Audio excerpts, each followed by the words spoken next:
ఈరోజు ఇప్పుడు రాష్ట్రంలో అధికారం ఉన్నటువంటి కాంగ్రెస్ పార్టీకి వ్యతిరేకంగా గొంతెత్తుతున్న విషయం మనం చూస్తాం. టీఆర్ఎస్ పార్టీని గద్దెదించడం కోసం 10 సంవత్సరాలు పట్టింది.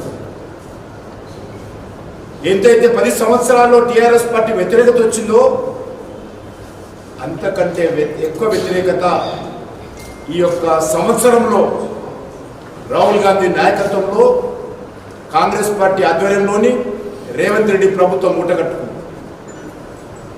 తీవ్రమైనటువంటి వ్యతిరేకత ఈరోజు తెలంగాణ ప్రజల్లో ఉంది.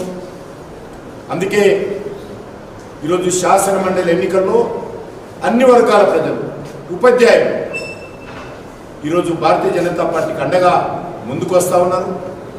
అనేక ఉపాధ్యాయ సంఘాలు, అనేక ఉద్యోగస్తుల సంఘాలు, ముఖ్యంగా తెలంగాణ ఉద్యమంలో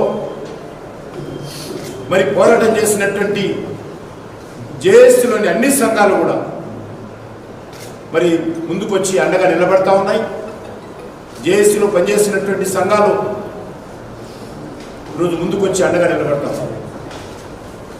ముఖ్యంగా కాంగ్రెస్ పార్టీ ఎన్నికల ప్రచారంలో మొత్తం ఉద్యోగ ఖాళీలన్నీ భర్తీ చేస్తామని